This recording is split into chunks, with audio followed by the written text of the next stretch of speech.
Well, John, thanks for being with us today. We have started this journey called Rooted. It's just 10 weeks asking questions about God. None of these questions are easy. They're all heavy hitters. And one thing we want to do is hear from people who are part of Eastwind, people who are part of Boise, to hear how they've explored these questions and what they mean to them. So I thought I'd start with you and give you a real softball. It's maybe the most important question, and it is, who is God? And we talked about this, and to kind of put out there the idea that this is something any one of us can have an answer to, and something worth exploring together. So I'm going to turn it over to you. Thanks for being here. Thanks for taking this risk. Who is God? So who is God? Carlos, thanks for giving me this opportunity to explore that with you. It's obviously a big question, and to try and get an answer to that's somewhat succinct. Let me break it down into three parts. Two of which will have to sort of be headline style without going into details. One we'll spend a little bit of time on. So the first one is God is creator.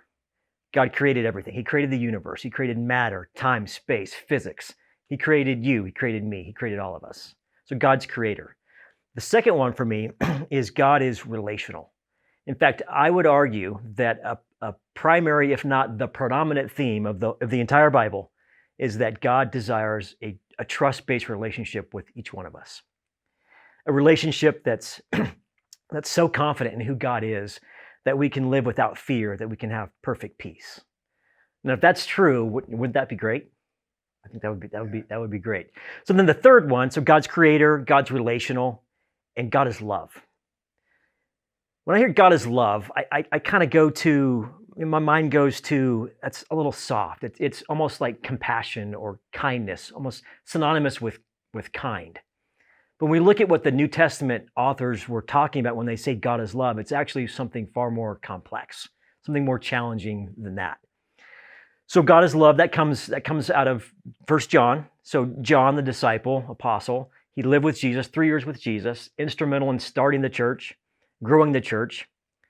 So he's writing this letter to the first century Christians, and he's looking back on his life, a life where he lived with Jesus, and then he was persecuted.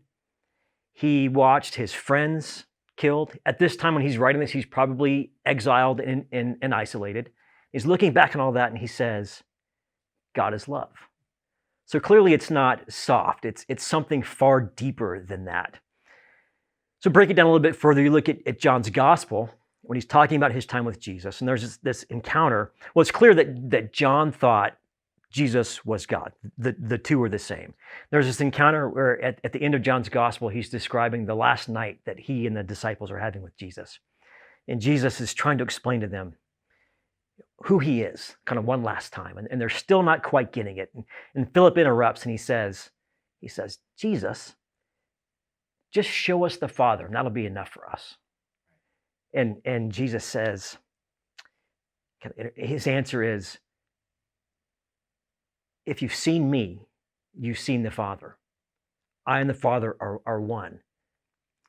So clearly what Jesus is saying, I think, is if you want to know what God is like in the world, look at me. If you want to know what God says in the world, is saying in the world, listen to me.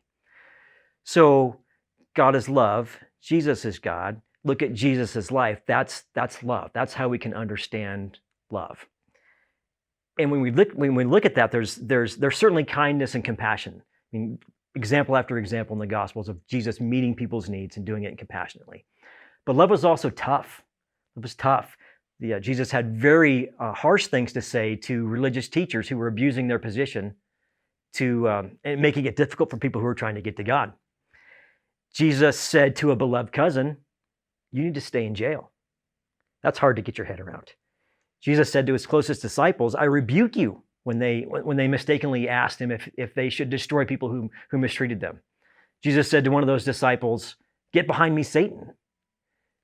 Jesus said to those disciples, not if you get arrested, but when you get arrested. So that's love to them. When you get arrested, here's what you should do, foreshadowing what their lives are going to look like after he's gone. So clearly, when John is saying God is love, it's not just kindness and compassion. It's something more than that. It's something about love gives us what we need to complete us. So I put it all together. God God's creator. He created us. He desires a relationship with us. A relationship that, again, I think is characterized by just deep faith and deep trust. And in his perfect love, he's working through all our circumstances in this sin-wrecked world to bring us to that place of completeness where we trust him, where we abide in him. We have this deep confidence in him so that everything that happens to us in any situation, we understand God's with us and God's working in us. And so what that means for me, when I think about what my definition of what God is, who God is, what God is like, that to me, it's really kind of everything. It's my life. It's my perspective on life. It's where I'm headed. It's my destination. It's the lens on which I understand the circumstances of my life, that God's working in all of those to bring me to this place of completeness in him. And that's what I really hope that anyone who's listening can understand, that God created you, that he loves you.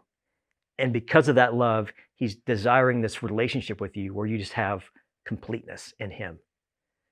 I'm not there yet, but I've made progress, and it's the progress I've made is boy, I wouldn't give that up for anything. Yeah, that's my short answer as to who is God. In a nutshell, Yes. I'm about to take that question myself and share a message on it. I'm not even sure I need to, because I think your Spark Notes right there are pretty good. But I love that. As a day job, you're an attorney. You've got a couple boys. You're married. You live here in Boise. This is where you recreate and where you do life, and just that folks can hear from someone they might pass on the street. This is who God is. And this is how I encounter God. So thanks for tackling that. We are going to be walking this road, 9 questions, really exploring how can we connect with God, how can we connect with others, and how can we connect with our purpose. And if we can do that, I feel like then we're going to live the best life we can. So thanks for joining us, and we're going to jump in now and we're going to explore further this question: who is God?